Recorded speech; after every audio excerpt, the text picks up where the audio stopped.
ये स्टूडेंट्स हम आपसे बात कर रहे थे about the theories of citizenship. अब अगली जो थ्योरी मैं आपसे डिस्कस करूंगा that is a Republican theory, यानी सिविक रिपब्लिकन थ्योरी। ये जो नागरिक गणतंत्रीय सिद्धांत है, it talks about an active citizen, it talks about a proactive citizen, यानी एक ऐसे नागरिक के बारे में ये बात कहता है, उसकी एडवोकेसी कहता है, वो नागरिक जो जागरूक है, जो जो जो अलर्ट है, जो who is ready to contribute to the social good और टू द सोशल वेलफेयर। उसे ये जो थ्योरी है it takes inspiration from Rousseau's theory of general will. Rousseau ने जो सोशल कॉन्ट्रैक्ट नाम की अपनी पुस्तक लिखा था 18वीं शताब्दी में, उस पुस्तक से ये उसको प्रेरणा मिलती है। और ये जो सिविक जो रिपब्लिकन थ्योरी है उसमें ये स्पष्ट इसका मानना है, it believes in the participation and in the डिलिबरेशन of individuals in the states works, यानी राज्य के कामों में, in the state functions. It wants an active individual, it wants an active citizen in the affairs of the state.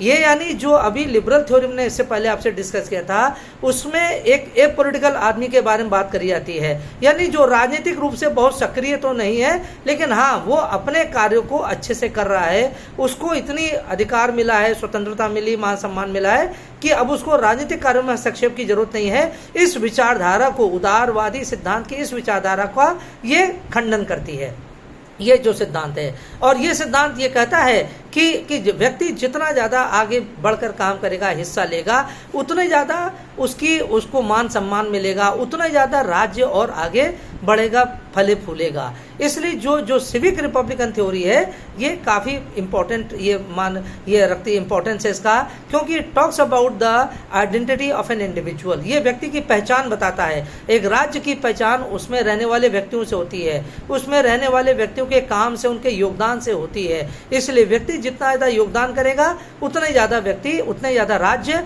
आगे बढ़ेगा। तो और ये लिबरल थ्योरी की आलोचना करता है ये सिद्धांत। लेकिन इस सिद्धांत की एक कमी क्या है, ये ओवर एक्टिव इंडिविजुअल के बारे में बात करता है, ओवर एक्टिव सिटीजन के बारे में बात करता है। अब इसमें जो आलोचना करी गई सिद्धांत की वो ये है कि भाई आज के समय में ठीक है हर व्यक्ति प्रबुद्ध हो रहा है, धीरे धीरे शिक्षा का प्रसार प्रचार हो रहा है, फिर भी ऐसे बहुत सारे लोग हैं जिनको अभी कोई जागरूकता के नाम पर कुछ नहीं उनमें, जो राज्य में कंट्रीब्यूट नहीं कर सकते हैं, यानी उन लोगों को भी ये लाइसेंस देने की बात करता है। हर व्यक्ति को आगे लाओ, हर व्यक्ति को राज्य के काम में लगाओ, हर व्यक्ति को राज्य के यानी कानूनों में हिस्सेदारी की बात करो, वो राज्य का संचालन में वो आगे आए। तो ये जो आलोचक हैं, जैसे लिबरल इंडिविजुअल थ्योरी जो प्रमोट करते हैं, वो ये कहते हैं हर व्यक्ति इतना बुद्धिमान नहीं होता, हर व्यक्ति इतना सामर्थ्य नहीं होता है कि वो रिस्पॉन्सिबिलिटी से काम कर सके। अब जो व्यक्ति टैक्स नहीं दे रहा है, जो व्यक्ति पढ़ा लिखा नहीं है, जिस व्यक्ति में उद्दंडता ज़्यादा है, वो व्यक्ति भला क्या वो हिस्सेदारी लेगा, वो क्या काम करेगा इस थ्योरी के अनुसार। तो ऐसे लोगों को डिस्करेज करने के बारे में ये लोग कहते हैं, आलोचक कहते हैं हर सब व्यक्ति को नहीं मिलना चाहिए। भाई जो व्यक्ति पढ़ा लिखा है, उसमें नागरिकता के बारे में जो गुण है या जिसमें उत्तरदायित्व की भावना, उन्हीं व्यक्ति को राज्य के द्वारा प्रोत्साहन दिया जाना चाहिए। लेकिन जो भी हो, ये महत्वपूर्ण सिद्धांत है सिविक रिपब्लिकन थ्योरी, क्योंकि इससे व्यक्ति को आगे बढ़ने के लिए प्रेरणा दिया है, व्यक्ति के सामर्थ्य में और आगे बढ़कर बात करता है, राजनीतिक कार्यों में उसको हिस्सा लेने के लिए प्रेरणा देता है। अब तीसरी जो थ्योरी है that is a libertarian theory. Libertarian theory यानी स्वेच्छा तंत्रवादी सिद्धांत। अब देखिए जो एक लिबर्टी है यानी लिबरल थ्योरी है, अब ये लिबर्टेरियन थ्योरी है। लिबर्टेरियन और लिबरलिज्म में यही अंतर है। Liberalism it talks about the liberty of the individuals, it talks about the rights of the people. एक राज्य में रहकर व्यक्ति जिम्मेदारी से काम करे, उस व्यक्ति के बारे में उदारवाद कहता है। लेकिन जो स्वेच्छातंत्रवादी है वो ये कहता है कि व्यक्ति को पूरी तरीके से स्वतंत्रता मिलनी चाहिए, व्यक्ति को राज्य के डूज एंड डोंट्स में बंधकर नहीं रहना चाहिए, व्यक्ति को राज्य के चार दीवारों में सीमित नहीं किया जाना चाहिए। अर्थात यानी ये उस व्यक्ति के बारे में बात कर रहा है जो बाजार आधारित समाज होगा। That is a market-based economy. A market-based system needs an individual who is free from all restrictions. किसी व्यक्ति पर कोई प्रतिबंध नहीं लगना चाहिए। अगर कोई घर पे रहकर काम करना चाहता है, वर्क फ्रॉम होम करना चाहता है, वो वर्क फ्रॉम होम करे। किसी को ऑफिस में आकर ज़्यादा अच्छा काम कर सकता है, उसको यहाँ आकर काम करना चाहिए। लेकिन मूल जो इसका उद्देश्य है कि व्यक्ति को मार्केट के हिसाब से काम करने की स्वतंत्रता मिले। दूसरी बात क्या है कि ये जो लिबर्टेरियन थ्योरी है, ये राज्य के दायित्व को यानी राज्य के क्षेत्र को ये सीमित करना चाहता है। यानी राज्य इतना ज़्यादा एक्टिव होने की जरूरत नहीं है कि वो मार्केट को ही वो उसमें अवरोध पैदा कर दे, बाधा डाल दे, क्योंकि जितना शक्तिशाली राज्य होगा मार्केट उतनी कमजोर होगी। यानी राज्य की सरकार, राज्य की ब्यूरोक्रेसी, राज्य के जो संस्थाएं, जितना ज़्यादा सरकारी संस्थाएं काम करें मतलब सशक्त होंगी, ब्यूरोक्रेट्स IAS आदमी जितना पावरफुल होगा, राज्य का जो कर्मचारी वर्ग है जितना ज़्यादा अधिकार मिलेगा, वो मार्केट को आगे बढ़ने ही नहीं देगा। वो सरकारी फाइल की तरह से सारे कामों को धीमा कर देगा। इसलिए अगर आपको मार्केट आगे बढ़ाना है, अगर आपको सोसाइटी में प्रॉस्पेरिटी लाना है, तो आपको प्राइवेट इनिशिएटिव अलाउ करना होगा। आपको उद्यमियों को आगे आने की आपको परमिशन देना होगा। यानी उद्यमी वर्ग जो है, यानी जैसे कहते हैं प्राइवेट इनिशिएटिव है, प्राइवेट सेक्टर है, कॉरपोरेट हाउस है, बिजनेस हाउसेस हैं, उन सबको अधिक से अधिक सक्रियता का अधिकार मिलना चाहिए। They should become more and more active, क्योंकि जितना ज़्यादा सक्रिय एक बाजार होगी, बाजार में जितना ज़्यादा फ्री मार्केट कंपटीशन होगा, हर व्यक्ति को बाजार में हिस्सेदारी लेने की अगर उसको स्वतंत्रता होगी, तो व्यक्ति कंट्रीब्यूट करेगा, चाहे वो छोटे स्तर पर करे, चाहे वो बहुत बड़े स्तर पर करे। लेकिन वो ऐसा व्यक्ति जो लिबर्टेरियन होगा, यानी जिसको पूरी तरीके से स्वतंत्रता प्राप्त है, वो काम आगे कर सकता है, मार्केट को बढ़ा सकता है और राज्य की खुशहाली को आगे बढ़ा सकता है। तीसरी बात जो लिबर्टेरियन स्कूल ये कहता है, वो ये कहता है कि राज्य को कम से कम कल्याणकारी कार्य करना चाहिए, और अगर कल्याणकारी कार्य करना ही है तो उसे मार्केट से पैसा नहीं लेना होगा। Market is not going to give any money, market should not be giving any money to the state for its welfare functions. राज्य को जो भी कुछ यानी गरीब व्यक्तियों का उद्धार करना है, शिक्षा देना है, या किसी को हाउसिंग देना है, क्लोथिंग देना है, फूड की यानी खाने पीने की व्यवस्था करना है, ये मार्केट से इसका पैसा नहीं लिया जा सकता है। आप व्यक्तियों से आप टैक्स ले लीजिए, लेकिन मार्केट को चलने दीजिए। मार्केट में जो फायदा एक उद्यमी उठा रहा है, उस उद्यमी के पैसे को इधर डाइवर्ट नहीं करना चाहिए। राज्य को अनावश्यक टैक्सेशन यानी कर नहीं लगाना चाहिए जनता की इनकम पर, नहीं तो एंटरप्रेन्योरशिप समाप्त हो जाएगी, बिजनेस ठप पड़ जाएगा, वो एक समाजवाद की तरफ चला जाएगा, जहाँ पर निठल्ले भी बैठकर खाना खाएंगे, जहाँ पर किसी को कोई काम करने की जरूरत नहीं पड़ेगी, केवल जो मेहनत करने वाला वर्ग है वही काम कर रहा है और वही टैक्स दे रहा है, और उसकी जिम्मेदारी, बाकी पूरे समाज की जिम्मेदारी इस व्यक्ति के ऊपर, ऐसे व्यक्तियों पर पड़ती है। तो इसलिए कहता है लिबर्टेरियन जो स्कूल है, लिबर्टेरियन थ्योरी है, वो उस नागरिकता के अधिकार को बारे में बात करती है जहाँ पर मार्केट का अधिकार होने चाहिए, जहाँ पर बिजनेसमैन का, कारपोरेट का अधिकार अधिक होना चाहिए। जो सामान्य व्यक्ति है ठीक है, उनको अधिकार मिले, लेकिन सामान्य व्यक्ति को कि जो उसके कल्याणकारी कार्य है वो मार्केट से उसकी वसूली ना किया जाए। तो लिबर्टेरियन में अब देखिए, ये जो सबसे पहला इसका जो हम लोग देखते हैं, इस थ्योरी के दर्शन करते हैं, वो 1979 में जब इंग्लैंड में Mrs Margaret Thatcher, when she was the prime minister of England, तब वहाँ पर उन्होंने इस कंसेप्ट को यूज़ किया था। प्राइवेट सेक्टर बहुत आगे बढ़ा, पब्लिक सेक्टर को काफ़ी कम कर दिया। यानी ग्लोबलाइजेशन की जो नींव जो पड़ी, जो फाउंडेशन, जो मॉडर्न ग्लोबलाइजेशन का फाउंडेशन जो पड़ा, वो इंग्लैंड से ही आरंभ होता है, और उसमें मार्गरेट थैचर की सरकार ने 79 में बहुत बड़ा इसमें आपके लिए योगदान दिया था। इसी तरह से रोनाल्ड रीगन ने अमेरिका में ये लिबर्टेरियन स्कूल को काफ़ी आगे बढ़ाया, यानी मार्केट को आगे बढ़ाया, और मार्केट राइट्स होना चाहिए, सोशलिस्टिक राइट्स नहीं होना चाहिए। कहने का मतलब ये है कि मार्केट से संबंधित जो अधिकार है, व्यक्ति को काम करने की आज़ादी हो, व्यक्ति के काम करने पर पाबंदी नहीं होना चाहिए, नंबर ऑफ आवर्स को रेगुलेट नहीं करना चाहिए, व्यक्ति जितने चाहे घंटे काम करे, 20 घंटे चाहे उसे 20 घंटे काम करने का अधिकार होना चाहिए, किसी प्रकार का समाजवादी प्रतिबंध नहीं लगना चाहिए।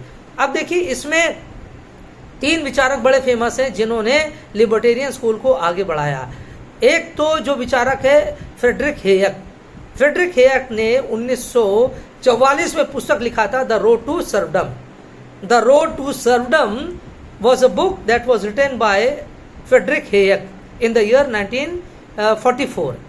दूसरी पुस्तक जो थी 1962 में लिखा गया था, और वो मिल्टन फ्राइडमैन ने लिखा था। मिल्टन फ्राइडमैन ने capitalism and freedom, capitalism and freedom bye Milton Friedman in the year 1962। और तीसरी जो पुस्तक थी वो था रॉबर्ट नॉजिक की किताब थी। रॉबर्ट नॉजिक की किताब थी, 1974 में किताब आई थी, स्टेट यूटोपिया स्टेट। इसकी पुस्तक का नाम देखिए जो है वो, उसकी पुस्तक का नाम anarchy state and utopia. Anarchy state and utopia ये रॉबर्ट नॉजिक की किताब थी, 1974 में उसने लिखा था। और ये तीनों जो विचारक हैं, फ्रेडरिक हेयक, मिल्टन फ्राइडमैन और रॉबर्ट नॉजिक, ये तीनों मार्केट फिलोसफर्स थे, और इन्हीं ने ही लिबर्टेरियन स्कूल को आगे बढ़ाया। तो जो लिबर्टेरियन जो थ्योरी ऑफ सिटीजनशिप है वो ये बात करता है कि नागरिकता का संबंध कैसा होना चाहिए, अर्थात नागरिकता का संबंध ऐसा होना चाहिए कि जहाँ पर मार्केट में जो लोग काम कर रहे हैं उनको अधिक अधिकार मिलना चाहिए, उनको अधिक पहचान मिलना चाहिए, उनको अधिक स्वतंत्रता मिलना चाहिए, और उनके द्वारा जो भी अर्निंग करी जा रही है, जो भी फायदा पहुंचाया जा रहा है, वो रीडिस्ट्रीब्यूशन में नहीं लगाना चाहिए कि आपने इधर का पैसा लेकर उधर गरीबों में लगा दिया। ये इस चीज़ को ये अस्वीकार करता है ये थ्योरी। लेकिन अब इस थ्योरी की भी आलोचना हुई और कहा ये तो विशुद्ध एक तो चारवाक दर्शन हो गया, यानी जो सबल है उसको अधिक से अधिक फायदा मिले, जो दुर्बल है उसे कोई भी अधिकार ना मिले। इस आधार पर इस थ्योरी की आलोचना करी गई है। ये कहा गया है कि जैसे ग्लोबलाइजेशन, जो मॉडर्न ग्लोबलाइजेशन जो चल रहा है, इस मॉडर्न ग्लोबलाइजेशन में कितनी ज़्यादा खाई पड़ गई है, कितनी गहराई आ गई है बिटवीन, मतलब दरारें कितनी पड़ गई है between the haves and the have nots, संपत्तिवान और गैर संपत्तिवान के बीच में बहुत ज़्यादा खाई बन गई है। और ये केवल इसी कारण है कि आपने मार्केट को इतना ज़्यादा बढ़ने दिया। तो इसलिए इसके जो आलोचक हैं वो खुली मार्केट का, यानी ओपन मार्केट का विरोध करते हैं, और मार्केट पर भी किसी न किसी प्रकार का प्रतिबंध लगना चाहिए, तभी वास्तविक नागरिकता का कोई औचित्य है। अन्यथा ऐसी नागरिकता का कोई औचित्य नहीं है जहां पर व्यक्ति गरीबी और निर्धनता और अशिक्षा में पड़ा हुआ है, और एक वर्ग पैसा कमा रहा है लेकिन दूसरा वर्ग निर्धनता में पड़ा है, उसकी दुर्दशा है, असहाय स्थिति में है। तो this is called the libertarian philosophy और लिबर्टेरियन स्कूल ऑफ सिटीजनशिप। और चौथा क्या है, that is a communitarian school. Communitarian जो स्कूल है वो बात करता है समुदायवादी नागरिकता के सिद्धांत के बारे में। समुदायवादी नागरिकता का सिद्धांत, और ये वो सिद्धांत है जो जैसा नाम ही बता रहा है कि नागरिकता का वास्तविक अभिप्राय है समुदाय को आगे रखना। That is community always proceeds individual. If you want to make any theory of citizenship fruitful, it will be possible only when there is a greater concern for the community than the individual. व्यक्ति से ज़्यादा महत्व समुदाय को दिया जाना चाहिए, क्योंकि व्यक्ति क्या है, समुदाय का हिस्सा है। Individual is a part of the community.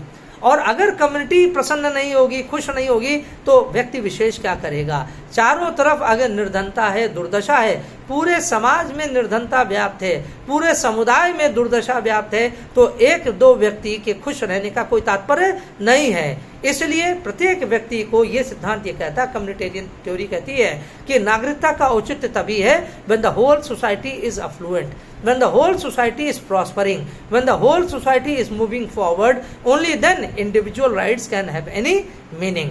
अन्यथा व्यक्तिगत अधिकारों का कोई औचित्य नहीं है, वो स्वार्थपरक अधिकार में कन्वर्ट हो जाएंगे। और इस तरह की थ्योरी का जो दिया है उनका नाम है क्विंटन स्किनर। क्विंटन का स्पेलिंग है QUINTIEN, QUINTIEN, Quentin Skinner, SKINNER, Quentin Skinner. और ये जो इनकी किताब का नाम है two concepts of citizenship. Two concepts of citizenship यानी हिंदी में कहेंगे नागरिकता के दो सिद्धांत। ये पुस्तक जो आई थी 1993 में, two concepts of citizenship by Quentin Skinner, it came in the year 1993। और इस किताब में ही इस बात को इन्होंने काफ़ी प्रबल रूप से कहा है, स्किनर साहब ने कहा है कि मूल रूप से ये जो नागरिकता का विषय है ये समुदाय आधारित नागरिकता होना चाहिए। यानी जैसे लिबर्टेरियन स्कूल ने कहा कि मार्केट के आधार पर यानी बाजार आधारित नागरिकता होना चाहिए। यानी बाजार के जो अधिकार है उन अधिकारों को ज़्यादा महत्व देना चाहिए, सामान्य व्यक्तियों के अधिकार बाद में आएंगे। इसी तरह से इन्होंने कहा कि समुदाय के अधिकार, इन्होंने ठीक उल्टा कहा, समुदाय के अधिकार पहले आना चाहिए, व्यक्तिगत अधिकारों का क्रम बाद में आएगा। तो इन्होंने इस प्रकार के बारे में बात कही, क्योंकि समुदाय सबसे महत्वपूर्ण है, समुदाय से अलग हो रहकर कोई आदमी आगे नहीं बढ़ सकता। लेकिन इस थ्योरी की कमी क्या है, ये कम्युनिटेरियन थ्योरी की, ये पूरे समुदाय को साथ लेकर चलना चाहता है और ये इंडिविजुअल राइट्स में इसकी कोई विशेष आस्था नहीं है। जैसे अगर हमारे भारत के संविधान में पार्ट 3 जो कहा गया है फंडामेंटल राइट्स के बारे में, वो इंडिविजुअल राइट्स हैं। तो अगर हम अपने संविधान से फंडामेंटल राइट्स हटा दें तो कैसा हमारा संविधान रह जाएगा? हमारा संविधान तो अधूरा रह जाएगा। व्यक्तियों को ना सिविल पॉलिटिकल राइट्स मिलेंगे, ना उसको freedom of speech and expression मिलेगा, ना राइट टू रिलीजियस फ्रीडम मिलेगा, ना सोशल कल्चरल एजुकेशन राइट्स मिलेंगे, कोई भी अधिकार नहीं मिलेगा। इसलिए ये जो समुदायवादी अधिकार है, कहता है अधिकार वही होने चाहिए, नागरिकता के अधिकार वही होने चाहिए जो समुदाय के हित में हो। अगर कोई अधिकार समुदाय के हित में नहीं है तो या समुदाय के लोग बहुमत से उसका डिमांड नहीं करते हैं तो ऐसे अधिकारों की कोई आवश्यकता नहीं होगी। अब देखिए, डेमोक्रेसी में इस प्रकार के तर्क को स्वीकार करना मुश्किल है, क्योंकि डेमोक्रेसी में तो आज सबके अधिकार बात कर रहे हैं। आज तो एथनिक राइट्स के बारे में बात हो रही है, आज तो rights of the old man के बारे में बात हो रही है, वयस्क लोगों के बारे में बात हो रही है, राइट्स ऑफ द एजेड के बारे में बात हो रही है, राइट्स ऑफ द LGBTQ जो आगे एक नया जो आंदोलन चला है उसके अधिकारों के बारे में बात आ रही है, rights of the new social classes के बारे में बात हो रही है, एथनिक राइट्स, जेंडर राइट्स, तमाम तरीके के नए नए वर्ग उत्पन्न हो रहे हैं आज ग्लोबलाइजेशन के दौर में।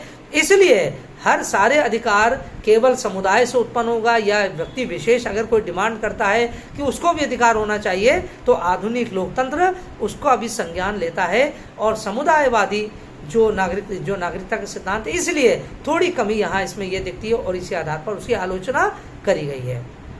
तो अभी तक यहाँ तक हमने आपसे 4 थ्योरीज के बारे में डिस्कशन किया है, इसको ध्यान से पढ़ लीजिएगा। अब अगले हम अपने वीडियो लेक्चर में हम मार्क्सिस्ट थ्योरी ऑफ सिटीजनशिप के बारे में बात करेंगे और साथ साथ जो लिबरल थ्योरी जो TH मार्शल ने दिया उसके बारे में भी हम आपसे अगले वीडियो लेक्चर में बात करेंगे। Thank you very much.